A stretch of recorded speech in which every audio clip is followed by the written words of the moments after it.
Voice of America के साथ मैं हूं आसिम अली राना और इस वक्त हमारे साथ सीनियर सहाफ़ी साकिब बशीर मौजूद हैं। इस्लामाबाद में सुप्रीम कोर्ट ऑफ पाकिस्तान में आज जुडिशल कमीशन का एक अहम इजलास हुआ, जिसमें सुप्रीम कोर्ट ऑफ पाकिस्तान के लिए 6 जजेस की तैनात करने की मंजूरी दे दी गई है। इस मामले पर आज वकला ने भरपूर एहतजाज का ऐलान किया था। इस्लामाबाद के रेड जोन के अतराफ़ के इलाके तमाम तर आज मुकम्मल तौर पर बंद रहे।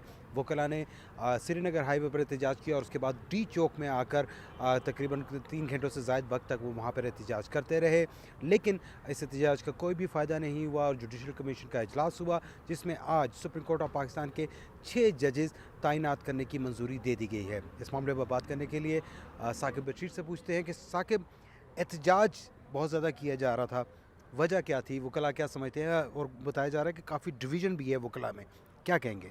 जी, डिवीज़न तो बहुत वाज़ेह है। Supreme court bar association, Pakistan bar council जो मरकज़ी नुमाइंदा जमातें हैं, उन्होंने ये रात को ही उनकी प्रेस रिलीज़ आ गई थी, जॉइंट स्टेटमेंट थी मुख्तलिफ बार काउंसिल्स की भी, कि वो एक तो 26वीं तरमीम को भी सपोर्ट करते हैं और इसके अलावा जो आज इजलास हो रहा है इसको भी सपोर्ट करते हैं। लेकिन एक वकला का एक ऐसा ग्रुप है जिसने 2007 में वकला तहरीक में बहुत मुतहरिक रहे, अली अहमद कुर्द, हामिद खान, मुनीर मलिक, तो इन्होंने एक वकला एक्शन कमेटी बनाई है जो 26वीं तरमीम के ख़िलाफ़ और आज के इजलास के ख़िलाफ़ उन्होंने एहतजाज की कॉल दे रखी थी। रेड जोन में पहुंचना था, वो नहीं पहुंच सके। सुप्रीम कोर्ट के बाहर जो या अंदर कोई वकला मौजूद थे, लेकिन डी चौक या एम्बेसी रोड पे कुछ वकला जो कराची बार एसोसिएशन के थे वो आए, उन्होंने कुछ एहतजाज किया, लेकिन तादाद वो इतनी खातर खा तादाद नहीं थी कि आप कहें कि एक बड़ा अच्छा जो है वो एहतजाज था, और उनका मुतालबा भी नहीं माना गया। और जुडिशल कमीशन का जो इजलास था जिसमें सुप्रीम कोर्ट के 8 जजेस तैनात होने थे,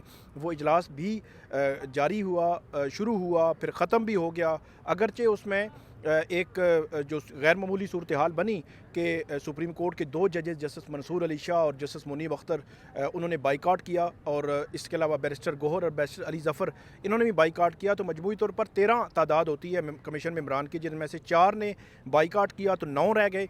9 जो मेम्बरान थे उन्होंने इजलास जारी रखा और सुप्रीम कोर्ट के 6 मुस्तकिल जजेस की उन्होंने मंजूरी दी है, जिसमें 7वें जो है वो आर्जी जज जो है वो जस्टिस मियां गुल हसन और औरंगज़ेब लगाए गए हैं।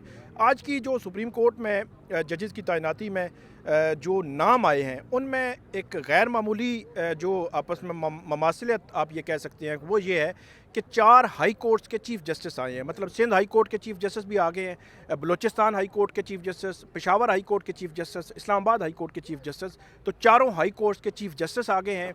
इसी तरह सिंध हाई कोर्ट के एक जज हैं, उनको लाया गया है, इस्लाहुद्दीन पंवर, एक और जज हैं, उनको भी यहाँ पे लाया गया है, और 7वें जज जस्टिस मियां गुल हसन और औरंगज़ेब हैं, उनको लाया गया है। लाहौर हाई कोर्ट में जो तैनातियाँ होनी थी वो मामला डेफर कर दिया गया है। मतलब ये है कि अब उसके हवाले से आइंदा इजलास होगा और उसके बाद फिर पता चलेगा कि वो वहाँ से किस किस जज को जो तैनात किया जा सकता है।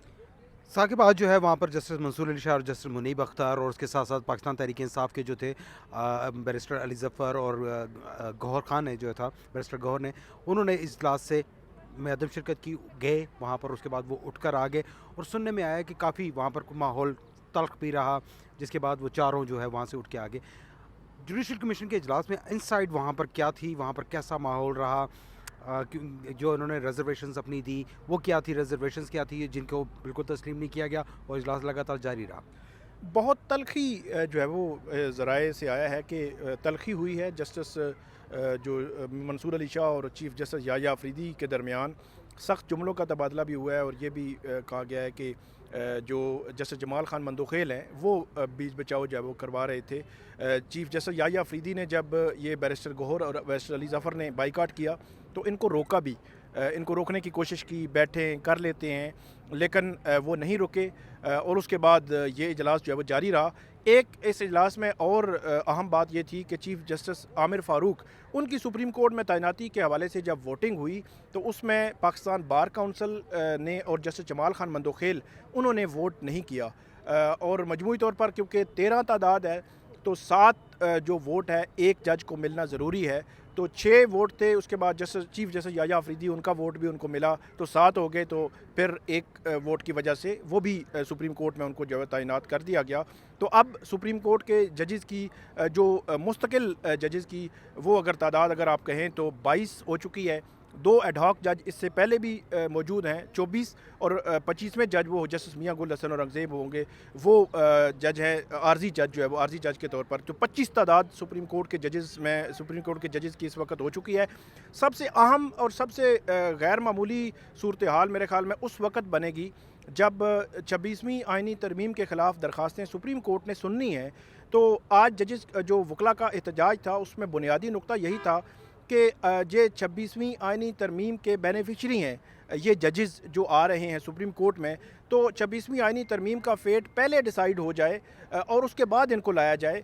ये नहीं हो सकता कि ये जजेस बेनिफिशरी भी हों और कल जब फुल कोर्ट हो, तो फुल कोर्ट का मतलब सुप्रीम कोर्ट के सारे जजेस होते हैं और जो नए हों पुराने हों सारे उसमें होते हैं। तो ये भी एक मुतालबा था कि इसको जो है वो मौखर कर दिया जाए ताकि जब 26वीं तरमीम सुनने की बारी आए तो उस वक्त वही जजेस मौजूद हों जो 26वीं तरमीम मतलब 21 अक्टूबर से पहले सुप्रीम कोर्ट ऑफ पाकिस्तान में मौजूद थे। लेकिन ऐसा नहीं किया गया।